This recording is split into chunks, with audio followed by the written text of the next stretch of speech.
All righty. We are back once again, folks. You are back with Seminoles Sideline 365 on a Thursday, March 9th, 2023.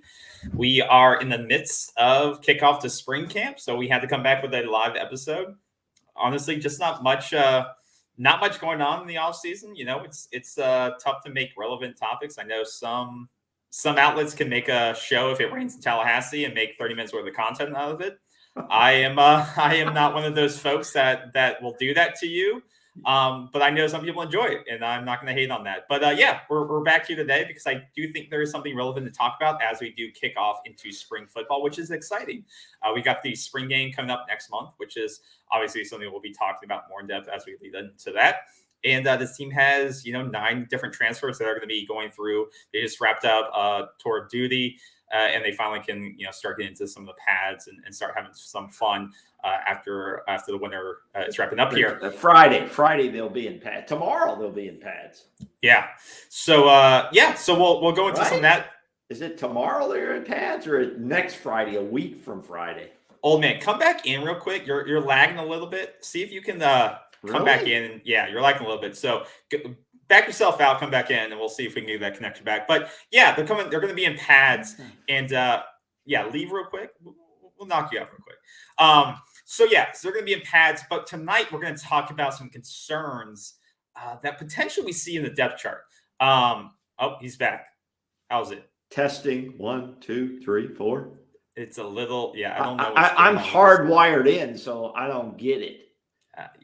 It's a little tough, but we'll work through it. The audio is good, so we can work through it. So, but tonight, we're going to talk through potential depth concerns. I think it was interesting. Florida State 24/7 came up with an article of the top 25 transfer classes, and I think by all accord, Florida State had one of the top rated transfer classes of any school. I think they put them as number 3, but I think we're the only school in the top 10 that had single-digit transfers. And I thought we had, I don't know why I thought we had more transfers, but we only had 9 transfers come in the offseason, which I for some reason I thought we had more than that, but it was just the quality that we had coming in that put us up that high. So LSU had 12, Colorado had 25 transfers.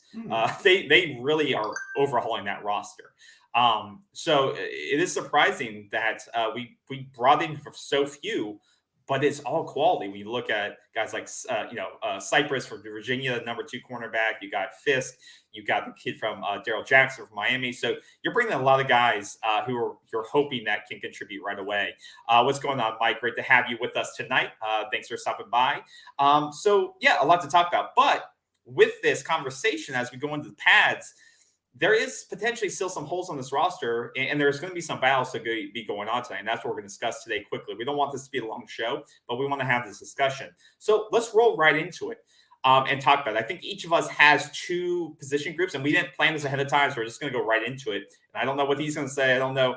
We may agree, may disagree. Sometimes we do disagree on these things. But I think my biggest concern going to spring, and I hope it gets resolved, is the quarterback room. And this is the debate. Some people love what we have in the quarterback room, and they love it based on potential that's there. People love Tate. People hate Tate. I think hate's a strong word. I shouldn't say hate. People don't like if he has to step in, what he can do. They don't like maybe the potential if he has to be a full season or half season starter. People love what he did against Louisville, right? He gave us a 10-win season. He was in for a half of that game. And he brought us back from behind. I thought the game was lost as soon as Jordan Travis got hurt, to be honest with you. I was very close to turning off the game because I said, well, game's over. Tate can't bring us back. That we played like crap for a lot of that game. And then Tate, threw a couple of touchdowns there somehow, some way, when I was just used to him throwing interceptions. So I didn't expect that. But then Tate didn't have to really play the rest of the year. Jordan Travis came back the next week, and we didn't see him for the rest of the year. And that's the most playing time Tate's really had consistently in his 3 years he's been here. And then behind him, you have, AJ. Some people call him Smiley because he's always smiling regardless of what happens. And that was his first year. He got to play sparingly in some garbage time, and threw a touchdown, I think, one of those cleanup games. And he just doesn't have a lot of reps. He didn't have a lot of time last year, but he got some garbage time reps in some of those blowouts, which is good to see. And that's really it in terms of experience. Geno English is gone. You weren't going to really rely on him. But you didn't bring in, you didn't really bring in another transfer veteran into this room at all. No Division II guy, no Division, FCS guy to kind of bring some reps into the room. And I think always the factor is when is Jordan Travis going to get hurt?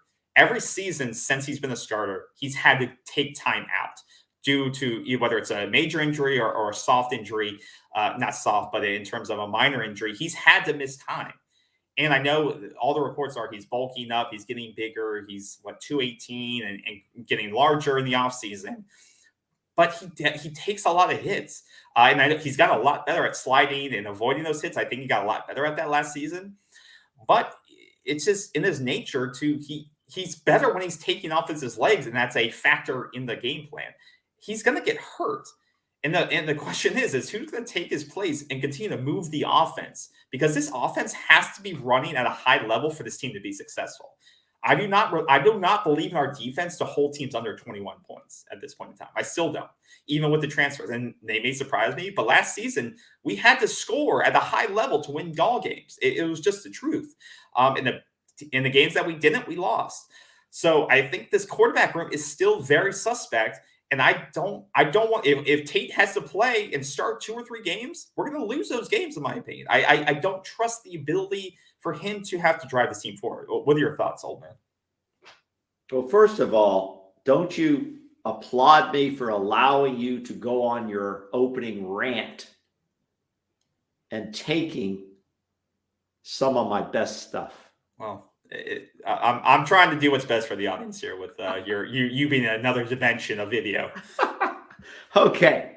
Now let me talk here for a second, and you can debate and interrupt me as you would like. Okay, like you, we've been kind of closely watching things behind the scenes. Nothing too exciting to report.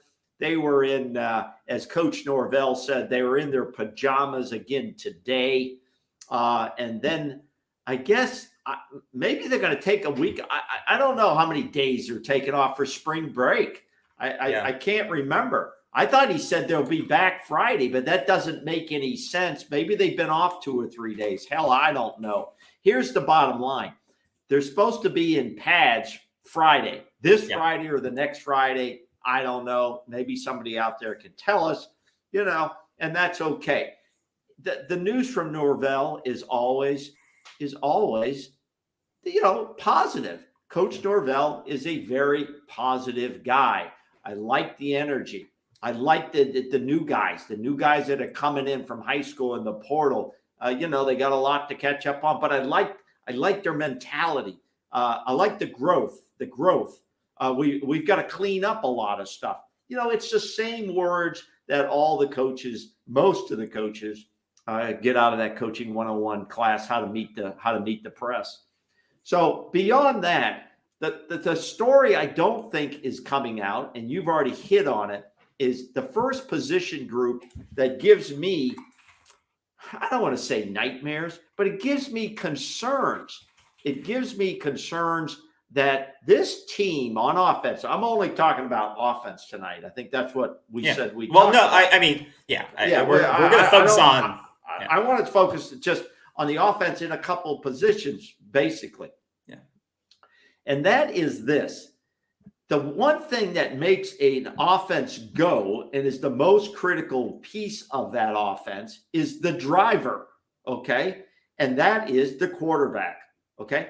I don't need to talk about Jordan Travis at all, okay? I think he is an excellent college quarterback at this point. He may even compete for the Heisman. He may, compete for ACC Player of the Year, all of that stuff. The bottom line for me is, and for most fans, we feel very comfortable with Jordan Travis running this offense. Yeah, what period. And the other thing is, because there's so many pieces of really excellent quality around him. Number one, I think the offensive line, I'm not going to go through all the names and weights and how much body mass they've put on. That I'll leave that for the guys that do this 24/7 and have to pay their mortgage on it. Okay. The offensive line, I think, is going to be better. I think it's going to be better. Atkins has had time and some seasons now with some of these younger guys. We've got some damn good transfers who've come in from the portal. I think we're going to be really better this year at the offensive line than we were last year. The wide receivers, amazing. These guys are amazing. And there's plenty of weapons on the outside for Jordan Travis to get the football to. Let me finish. I don't know where you're going with this. I'm getting confused. Well, no. What I'm saying is plenty there. I don't need to talk about that. I feel very confident, very comfortable with our receiver crew from top to bottom. Okay. All right. Now, let me move on to running backs. Oh, God. No problem there. My point is this. Don't know where you're going. I'm really comfortable there. Okay. Where I'm uncomfortable is the quarterback room outside of Jordan Travis.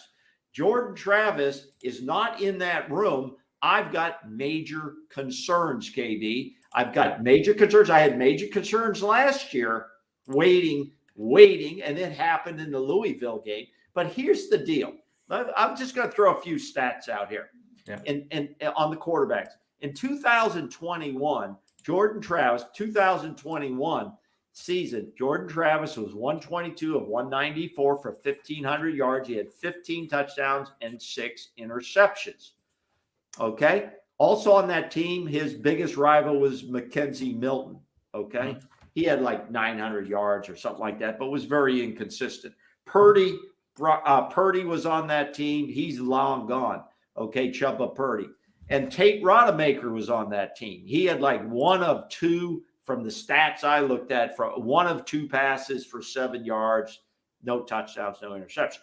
So in 2021, we didn't have a very strong driver of our offense, and obviously it showed up. It showed up in the win totals. 5 wins. Yeah, it showed up in those win totals. Yeah.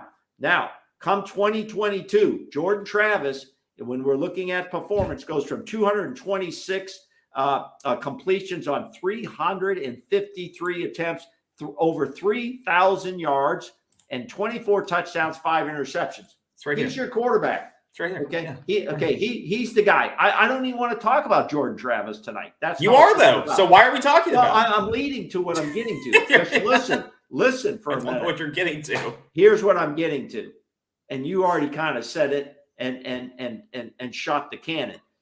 Tate Rodemaker has not won my confidence. Okay. And everything I read from the other media covering this at FSU is Tate Rodemaker, he's the guy. He's ready to go.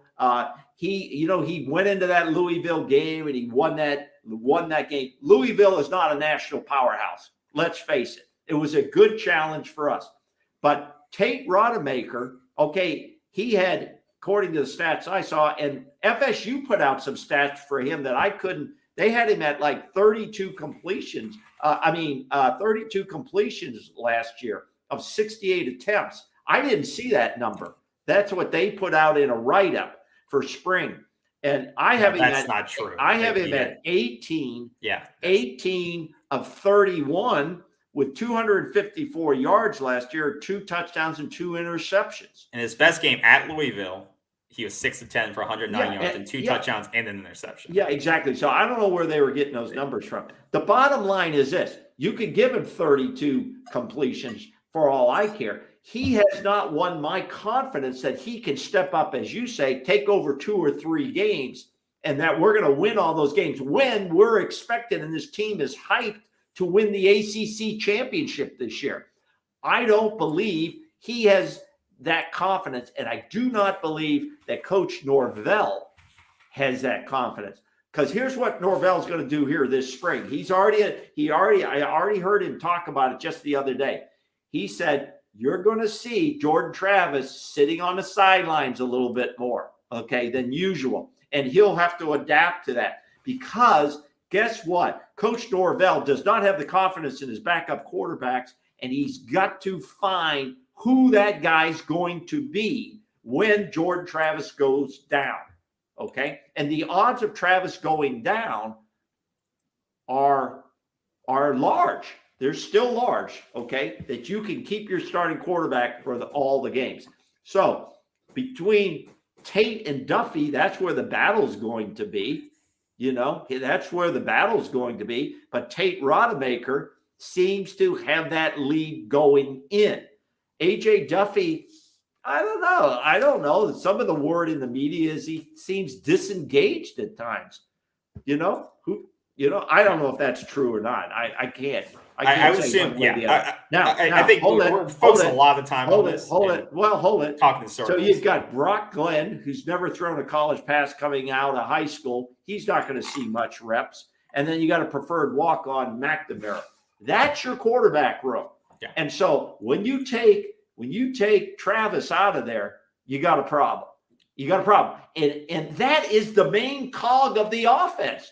It doesn't matter what you have and all that other stuff. If that quarterback can't deliver that football in a consistent manner to run that offense, you got a problem. Yeah. So let's look at David says, hey, fellas, I still believe in trial by fire. Put them in whenever possible and get real game experience. Taking 0 snaps and then hoping that backups perform could be costly.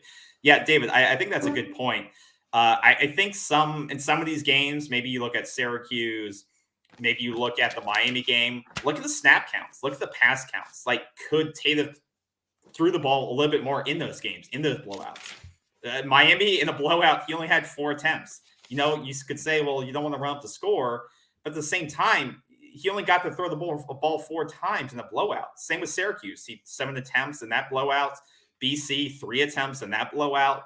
Some of these games, like you said, how are you going to experience if even in blowouts, the guy can't even throw the ball and see what he has? And you throw him into the Louisville game when you're behind, and somehow he pulls that out. So in the moments when you could have thrown your backups in maybe sooner, you didn't give your guy a lot of a chance to run the real offense. You're just handing the ball off most of the time. And I get that. You're trying to run the clock out, get to the next game, 0 injuries. I get that. But maybe you could have given Tate a lot more chances to actually run the real offense in some of those blowout games last season. And even look at the Lafayette game. 1 attempt. It was a blowout. Let the guy throw the ball around it and run it like a real game. I know you're going to the Florida game next week, and you don't want to get another guy injured, but you had opportunities to give your guys real-time reps, and you kind of maybe blew some of that experience, right? So I wonder if that comes back to bite them a little bit, that you blew some of that real-time experience by kind of getting a little bit conservative. I see both sides of that coin. Don't want to get guys hurt. Yeah, hand it off. I think this is a real blind spot for Norvell, and he's not going to be able to hang. He's not going to be able to hang, and the fan base. I don't think they'll accept it. That if Travis goes down, we don't have an experienced guy behind him. We have 0 experience. So you can't use that as an excuse. Okay, but how many teams have an experienced backup that's going to be like their starter? I don't care about other teams. I don't care. Say that like it's a given. I don't care about other teams. Yeah, I don't think we've done a good job managing that room. I would agree. Okay, so in that scenario, how would you have better managed it? Would you do what I said instead in some of these blowouts? You give Tate more reps of running the real. No, offense? I would probably, and I don't think it's a dead issue. I think it's kind of a dead issue because you don't want to bring a guy in after spring. There's going to be a lot of guys on the market in the transfer portal after spring when they see the depth chart and where they stand. In fact, we could lose AJ Duffy. AJ Duffy could take a walk. Yes, he could definitely walk away. Absolutely. Okay. And just like Purdy did. So I could see Norvell, if he could find the right guy, and he may be he may not be a Power 5 guy, but to bring in somebody that's thrown more than 50 passes, and Tate is a redshirt senior. He's a redshirt senior coming up. in that career, You mean next season? You mean next season? What is he? He's a sophomore. He was a sophomore. He's going to be a junior, I think. He's going to be a junior. I saw someplace he was going to be a senior. So I don't know where you're getting your stats from. Either way, listen. Either way, he's thrown less than 50 passes. I'd rather have a guy as a backup that's thrown, I don't know, a couple hundred passes instead of 50. But that's my point. A guy that doesn't know the offense and there's a trade-off. Quarterbacks can pick it up. I don't think that's true. Look at how well Jordan Travis has developed learning the offense. When did Mackenzie Milton come in? Not that he was a great star. But that goes against your point, though. Mackenzie Milton had thrown hundreds of passes, thousands of passes, and that guy couldn't run the offense. Hey, that goes against your point. Predict anything. That goes against your point. Well, listen. I'll take a veteran over somebody who hasn't thrown 50 passes in his career as my backup every day. You gotta have a guy that fits and your this system. is no. Tate seems like a hell of a nice guy. He's really put in the grind here at Florida State. We're not here to bash him or bash anybody else. Mm-hmm. And I'm sure there's going to be some fans that don't like what we have to say if they're on here listening.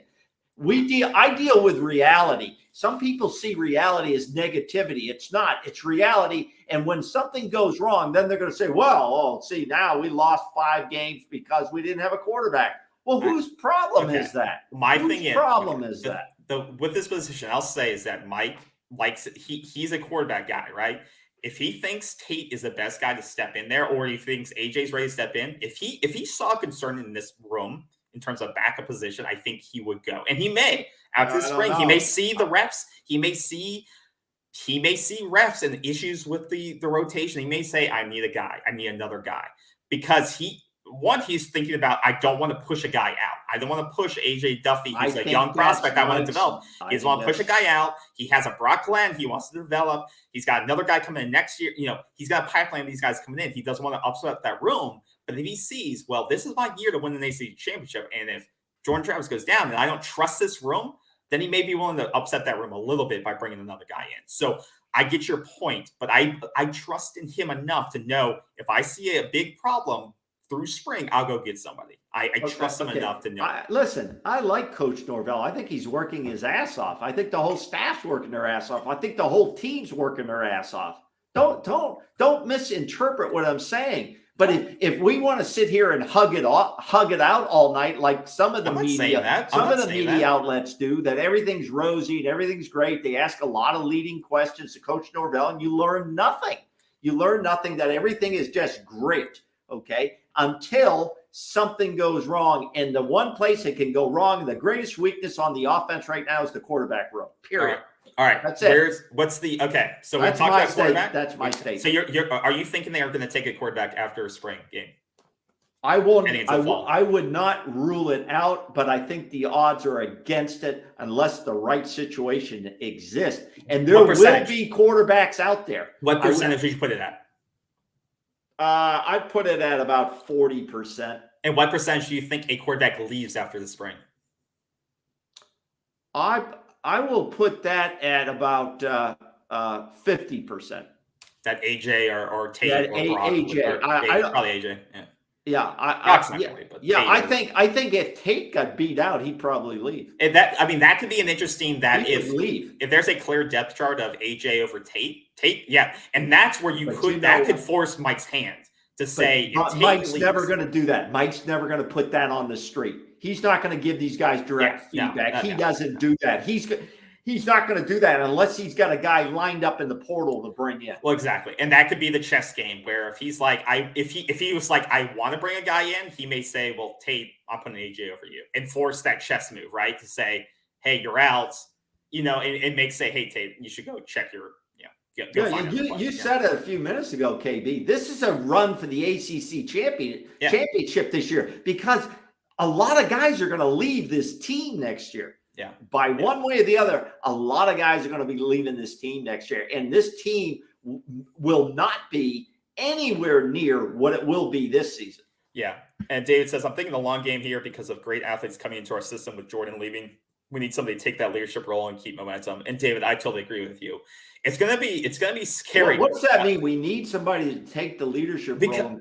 Because Jordan is such a force on this team. There is going to be a vacuum of leadership and playmaking. Of course. It's going to be, so you need, whether it's somebody steps up into that role next season or it's a transfer, like you see a lot of these teams bring in a star from another team. There's going to be a lot of discussion in the offseason. Who's going to fill that vacuum?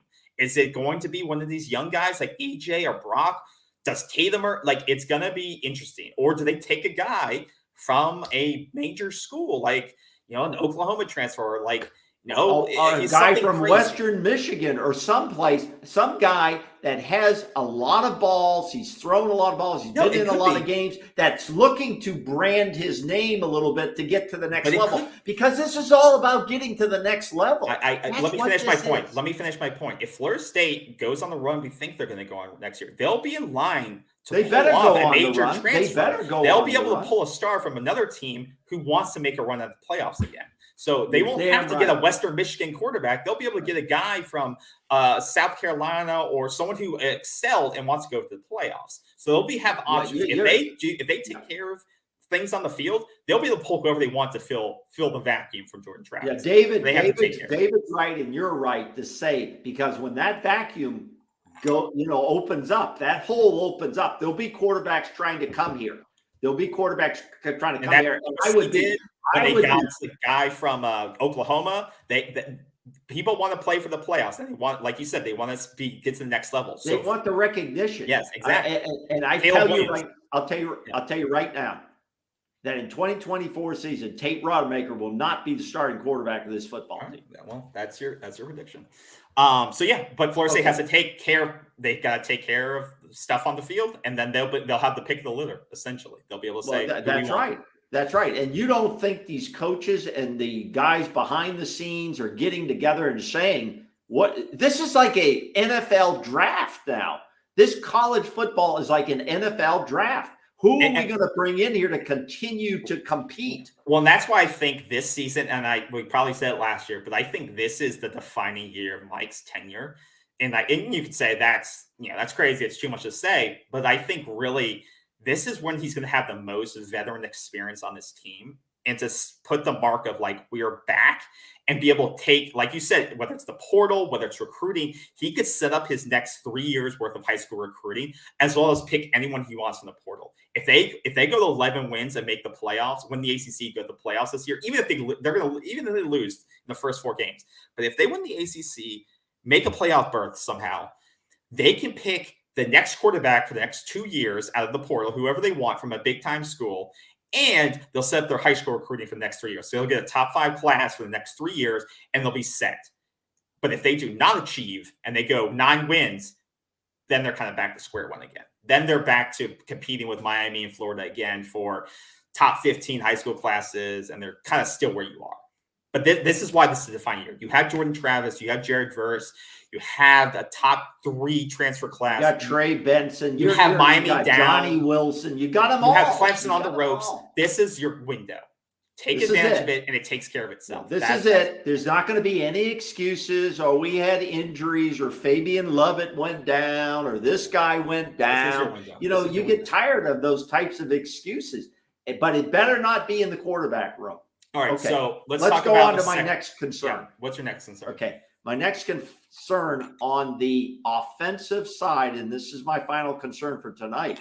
On the offensive side, I'm good with everything else, and that is the field goal kicking again. I go back to the field goal kicking. In championship runs, there will be 1, maybe 2 games that it will come down to kicking that ball through the uprights.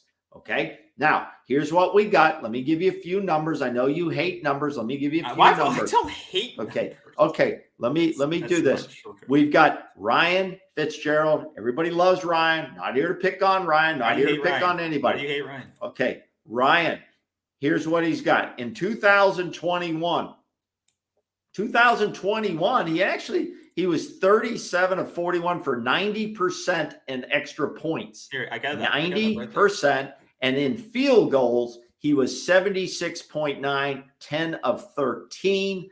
Most of those he had, he was very good inside the 40 in 2021. He was a little bit, he actually 40 to 49. He had 2 of 3. He actually had a good year in 2021. Now we go to 2022. It's right there. Yeah. His extra points go up to 98.3, 57 of 58, which is outstanding. Very good. But his field goal drops to 60%. That's a 16% drop.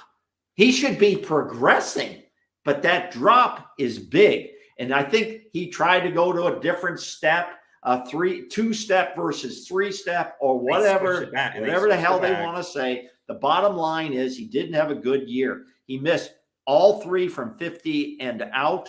He was 4 or 5 in the 40 to 49. He's done pretty well in that 40 to 49 over the 2 seasons. He's got 6 of 8 out of that.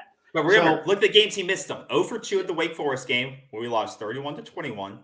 And then he was he didn't get a goal against Clemson because, once again, affected that game because we didn't believe we could kick a field goal. Well, so that's right. He when he was in that drought streak, when we didn't think we could kick the ball because we couldn't trust him, that streak, NC State Wake Forest, like that affected you don't think that affected the game plan in that middle part of the season when he couldn't kick the ball? Really, like I definitely affected the game plan. KB, I think you hit it right there, because if you look at his numbers for the last 2 seasons, between the 40 and the 49, he was 6 of 8. But because Norvell had lost confidence, and I don't care what Norvell says, because no one asked Norvell. No one said, have you lost total confidence or any degree of confidence in him? No, they lead it out. There's a leading question. Do you think, Ryan? They ask, they're so afraid to losing their media access. It's almost laughable. But he had pretty good seasons from that range. But you could tell Norvell was going for first downs, and we didn't get some of those first downs, right? You remember that. Yeah. Look, you did not kick a single field goal in the Clemson game. Yeah. And then you went 0 for 2 in the Wake Forest game, which was, it was a horrible game, but you could have won that. You don't think that 0 for 2 Wake Forest game affected the Clemson and Wake Forest and Clemson game, the NC State game plan? Absolutely. And you saw them going for it on fourth a lot. The defensive coaches on the other side, they understand that you don't think they have intelligence reports on what's going on in the other camp? Sure they do. Absolutely. So that brings us to this. He's going into the spring, obviously, and probably the fall as the number 1 guy, unless he really falters. Well, okay, because he's a senior this year. He's a senior. They brought the transfer in. They brought the transfer in. Say sophomore. I keep seeing these guys are. Where are you getting your stats from? I don't know. I don't know where I'm getting. No, I'm getting the thing. I'm not blaming myself. I see it different places. Okay, here's the deal. He's going to be a junior. He's going to be a junior. A redshirt junior. Okay, here's the deal. Junior. They did bring in this preferred walk-on, Tyler Keltner. Okay. Yeah. Keltner, he's from East Tennessee State, I believe it is. He's from Tallahassee too. Yeah, he was born in Tallahassee, so he has connections there. But this kid has some stats. Okay, this is what I'm talking about, like on quarterback. This kid in 2022 had 73.9% of his field goals. Okay, he had 100% of his extra points. I looked at his stats. He's never missed an extra point in college. Never. Not one. Okay. And he was 17 of 23 in 2022. I couldn't find the stat of how far out or what range those were. But in 2021, he was 18 of 23. So this kid is a legitimate threat to Ryan. Yeah. Okay. And it was good for Norvell. See, this is where I think Norvell did a good job. Bring in a guy. And then I think we got the number 1 guy coming in. Don't we have a high school guy coming in this fall? But kicker ratings are so bad. I understand. Yeah. However, we needed somebody to push Ryan, to challenge Ryan, and so on. And they have it. Now, there's one other guy, Max Larson. Don't know anything about Max. He's a redshirt sophomore, and he hasn't seen the field much. So, again, my second greatest weakness on offense is the kicking game, because they score points. They score points. They score critical points. And there will be a game or two that comes down to a field goal at maybe in the last minutes. Yeah, I would agree with you. Well, it's the part where, like you said, they score points, but they get the ball most of the time Well, it's the part where you're going to score points or you're going to be in a position where you're going to be within the 40, 35-yard line. It would be nice to not be forced to. It'd be nice Go to for a take those first 3 down. points. It'd be, or yeah, Right. take those 3 points and not be predictable. But also, it's a part where are we going to be able to trust the defense to say, okay, let's go for it and give it back to them potentially on their 40, and turn over the field in case we don't get the field goal, right? Or we do go for it and trust our defense to be able to hold them if they start on their own 40, right? I still, like I said, our defense was hit or miss last year, right? Like I felt like it puts more pressure on the offense. Like if we don't get a 4th and 4, if we don't get a 4th and 5 on their 35-yard line, on their 40-yard line, then is our defense going to be able to hold up against an LSU if we give over that field position, that great field position? So having a reliable kicker allows you to do a lot more, like you said, on the offense, to open up that playbook and keep their defense on their heels, because you can go for the field goal, open up the play, go for it on 3rd and 4. You go for a pass instead of a run. On 3rd and 7, you go for a run instead of a pass because you can trust your kicker. I don't know how limited the playbook was because you couldn't trust Ryan all last year. This statistics that you have up here on what's his name? Keltner. Yeah. This is good. This is good. Now just pick it up. I don't care about the wins and losses. That's immaterial to him. Okay. It's immaterial to what he does. Okay. He gets out there, he lines up, and he kicks the damn football. That's what he does. So look at his stat. He was 3 of 3 in the VMI game. From 40 to 49 yards. He had a lot of balls that he kicked over 40 yards. Well, look, 14 points, 12 points, 11 points. He because that team couldn't move the football, he had to go in and make points. If he's not kicking them through, they get really blown up. Yeah, but, like 40-yarder, 40-yarder, 40-yarder, 3 40-yarders, 3 for 3 and 40 yards plus. The guy can kick from distance. Somebody called him up and said, hey, you know, Tallahassee, you were born here. You got roots here. We need to bring somebody in. Somebody put the bug in his ear. Maybe his parents did it. Maybe someone else did it. I don't know. I'd love for him to come on here and tell us the route of a preferred walk-on, But if you take away this game, the first game of the season where he was 1 of 3, he was 75% the rest of the year. He was the guy was above 80. He would have had an 80% percentage if he didn't mess up this first game of the year. That was against Mississippi State too. This was against some garbage school. Okay. But after going 33%, 1 of 3, the rest of the year he missed a couple of kicks here and there, but most of the year he was 80% and above when he had multiple kicks in the year. So I think this guy, here's what people are going to say. I could see him potentially being the starter coming out of spring. I could see that happening. Here's what people are going to say. He's never kicked in front of 50,000 people before. He's never kicked in front of 61,000 people before. Yes, he has. He's never kicked in front at Mississippi State. Playing at, I thought that first game is Mississippi State, isn't it? The last game of the season was Mississippi State. No, it isn't. Are you reading the same thing I am? That's Mississippi State. It doesn't. Hey, it doesn't matter. Listen, your whole point doesn't make sense then. Oh, that was the last game. I was reading it from the top. I thought the top was September. You have it in reverse for me. Okay, you have it reversed for me. He did go over 1, so he did miss the kick. He did miss the kick. So I was reading from top to bottom. But like you said, he's not playing against major schools. Your point. But yeah, that could come into play.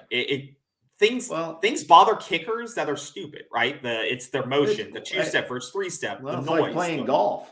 Wind. All these things come into play. So you're right. The guy could totally drop off because he wasn't going against, like you said, 50, 70, 100,000 people in the stands, right? Yeah.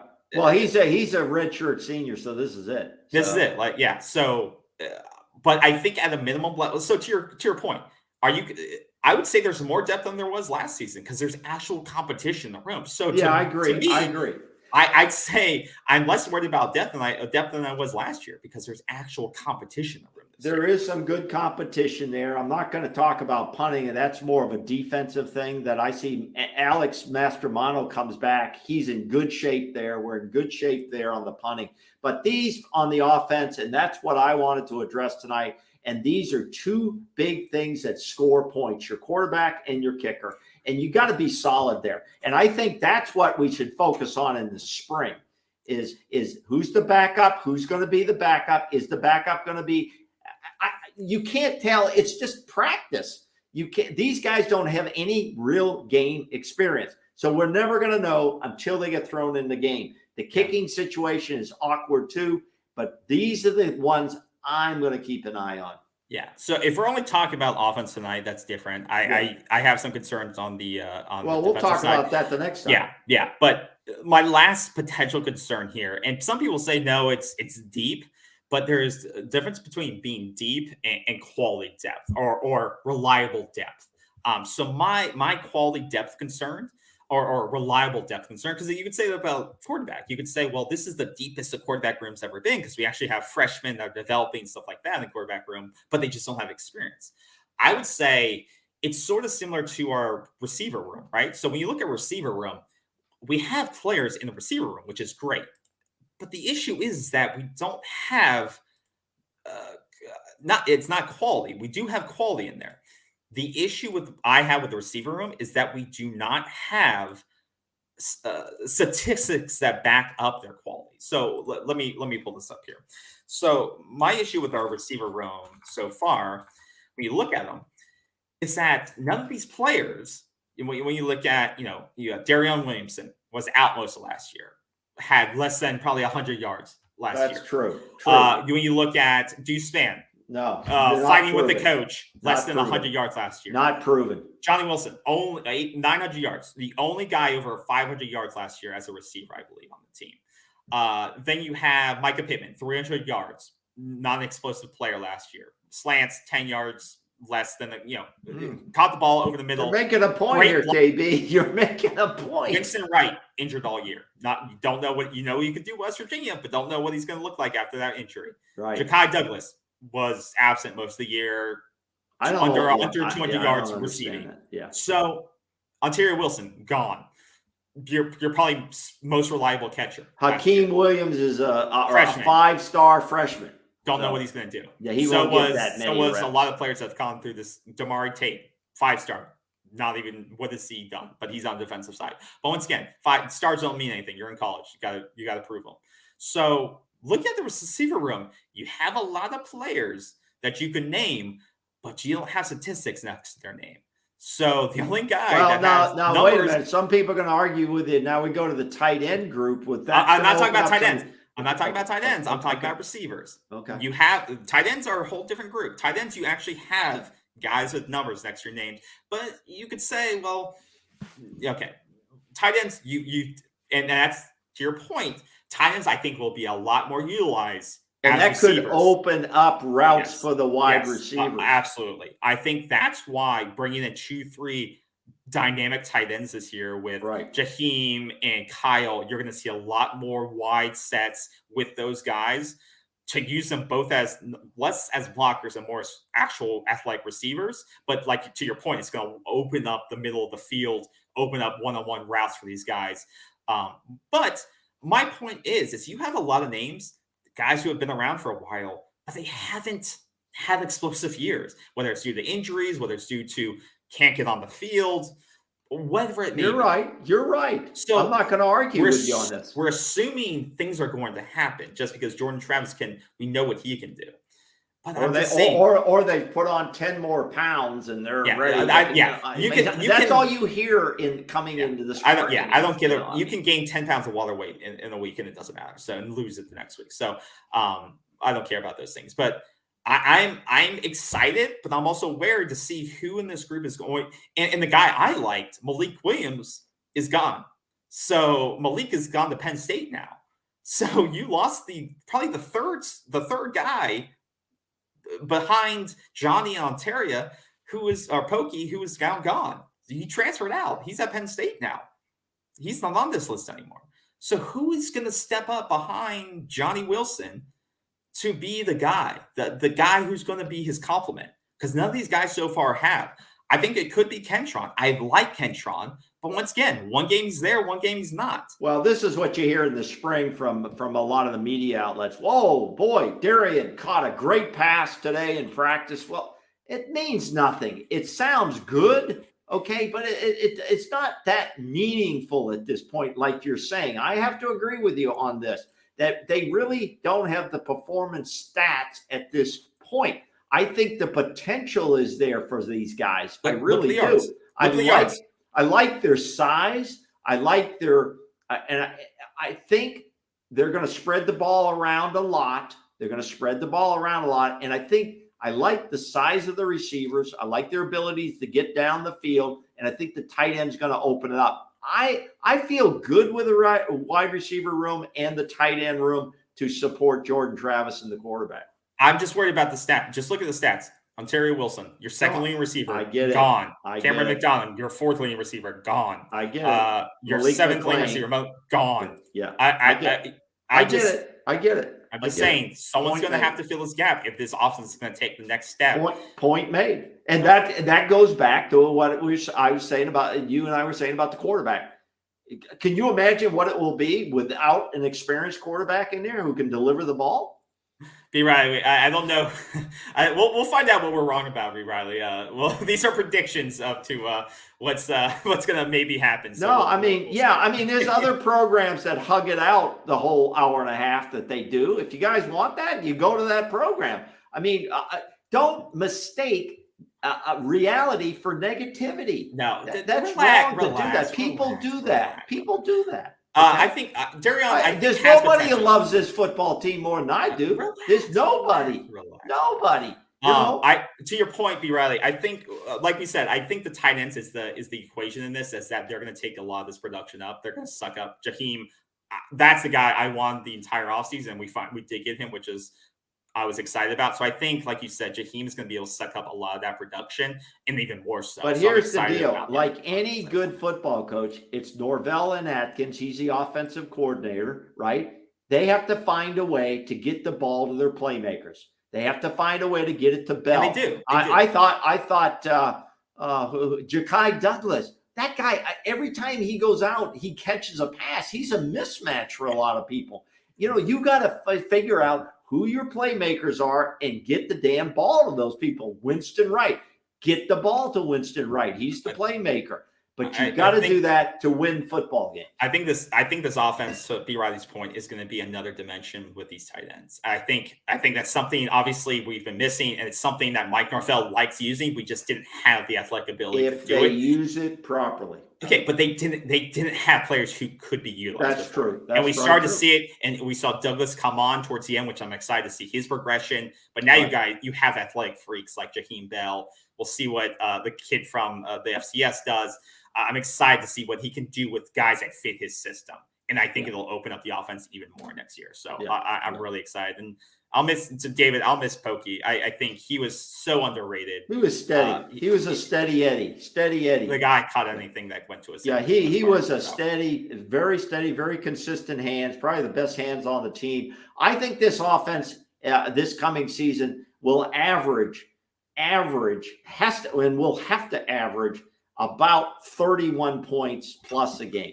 Oh, B. Riley, we trust me. I was going to talk about DBs, but we were talking about only offense potential concerns tonight. So trust me. Wait a minute. What is B. Riley? But worrying about why it isn't realism, it's silliness. If you want to wait, let's talk deep. We'll do that another night. We're talking. Trust me. We're talking about that. But in terms of concerns, I'm just concerned about returning production and saying that. You're making a point about stats aren't there.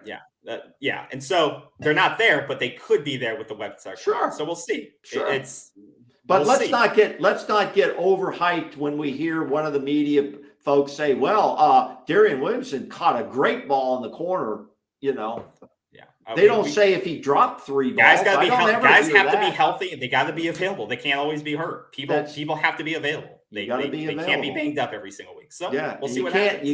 Every football team has banged up people. That's the nature of the game. So, but I'm hoping these new weapons will be fun to watch. I'm so excited to watch Jaheim. I'm really, really excited to watch Jaheim. So yeah. Well, that's it. We wanted to go over 2 potential concerns on the depth chart for the offense.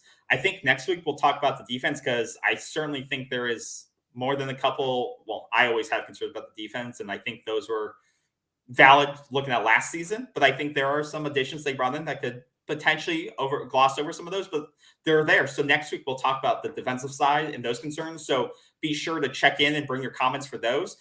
Any other final thoughts any other news you want to bring up before we let people go? No, I think there'll be a very good spaces. If any of you are on Twitter, which we are, and I'm on there a lot, I kind of put my signature so KB doesn't get blamed for something I say generally. But on Spaces tomorrow at 5 p.m., there's a group that gets on there, and Brian Stork, okay, who once hiked the ball to Tom Brady from Florida State. Okay, Brian Stork, a very good center that came out of Florida State in the heydays back some years, and was drafted. He wasn't a super first round draft choice, but he was drafted by the New England Patriots. And I think there'll be some very interesting takes from Brian Stork. So if you're available, you might want to listen into Spaces on Twitter at 5 p.m. tomorrow. And that's run by Pete the Greek. And sometimes I'm on there, KB's on there when we can. And we try to they even allow us to ask a few questions. All right, cool. So 5 p.m. I'll be working, but yeah, people join in if you can. 5 p.m. Pete the Greek on Twitter. And then the last thing I wanted to mention, I saw that Mike Norvell donated $1 million to the Florida State Boosters, which I think is awesome, but I also think it's strategic. I think it's smart to say, hey, I'm going to give $1 million so it can go towards facilities, stuff like that, probably get a tax write-off. I think it's a smart move. It's a great PR move. And I think it helps you as you're building a program. So kudos to him. I think he is on top of it. He is doing the right things. He's doing a great job. He's come through some terrible years, the COVID years, and then we had, some civil disruptions in the country. And so this guy puts in the effort. Let there be no doubt here. This guy and the coaching staff, Coach Adkins and crew, all of them are doing a bang up job, and they're rebuilding this program and rebuilding this roster. Okay, so let's not be mistaken. Kudos to him. And so join us next week, y'all, as we discuss the potential depth concerns on the defensive side of the ball. But until then, enjoy your Thursday night, enjoy your Friday, have a great weekend, stay safe, and like and share the video, guys. We appreciate it. Have a great one, y'all. See ya. Bye-bye now.